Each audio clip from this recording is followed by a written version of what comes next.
নমস্কার।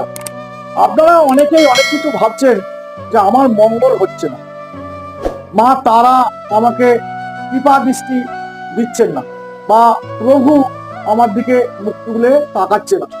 অনেক চেষ্টা করছি, কিন্তু আমি উন্নতি ঘটাতে পারছি না। প্রথমেই বলি, মনকে শুদ্ধ করুন আর মানুষের মঙ্গল করুন। আপনি মানুষের মঙ্গল করবেন, আপনি মানুষের উপকার করবেন, আর প্রভু মা তারা আপনার উপকার করবে, আপনার মঙ্গল করবে। আপনি যতটা সম্ভব দান করুন। ভোগ করবে যদি, দান করেছ কি? আগে দান করুন, মানুষের উপকার করুন, মন শুদ্ধ করুন, আপনার মঙ্গল নিশ্চয়ই মা তারা করবে। তাহলে নমস্কার, আজ এই পর্যন্ত।